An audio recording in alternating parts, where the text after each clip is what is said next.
Okay, go ahead. My name is Leonore Carl. I'm the principal at Pulaski Fine Arts Academy. Yes, ma'am.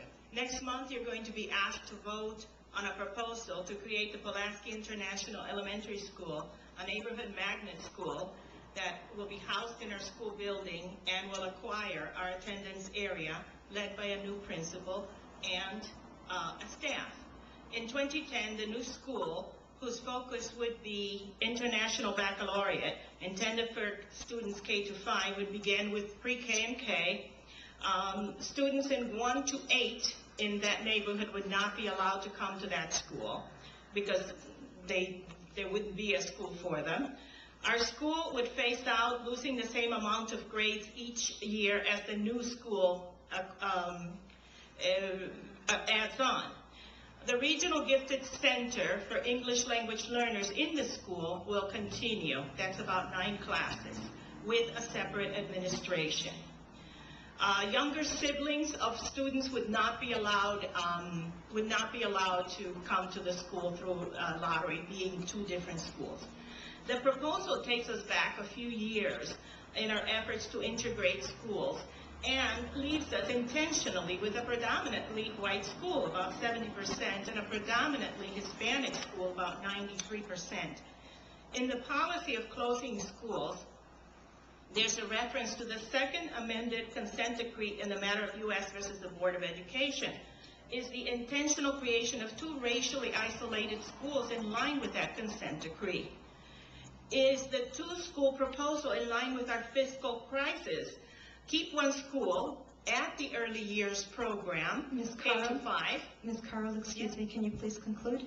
Yes. Thank You can save money by training the staff there, not adding a second administration.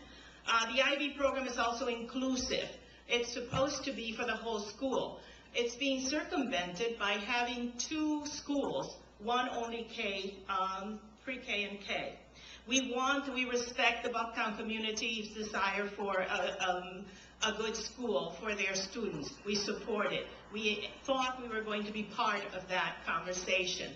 On July 31st, I heard that no, that we were not part of that we were going to be 2 separate schools. It makes no sense. I have turned in a binder with all kinds of information regarding our school. For your information, I won't repeat it, but please take a good look at our metrics and tell me why you need to phase out Pulaski. We welcome the neighborhood. We want it. We want to be together. May I ask a question? Yes, go ahead. I'm sorry, I was just wondering if I could ask. I'm not terribly familiar with Pulaski. Tell me a little about your performance. 827 students, 75.9 the ISAT score. We are 93% low income. We are 25% ELL. So we are an at-risk school producing fairly well. We're probably at 1/3 of all CPS schools. And the issue, because I'm not sure I fully understand it. Neither do I. Okay. The issue is, No, I want to ask you. okay. I have no opinion on this. Okay. Please. Not at this time. I reserve the right by the time we get to the next board meeting to have it. Okay. Neighborhood. The students in school now are from the neighborhood? No, they are not. Mostly they are from outside the neighborhood. There's about 16% from the neighborhood, 84% from outside. But just as the neighbors do not choose us, others do. 84% of the students come to school voluntarily because they want to be at Pulaski. We welcome the neighborhood. I understand. Thank you. Next speaker, please. Pardon me? No, the next speaker.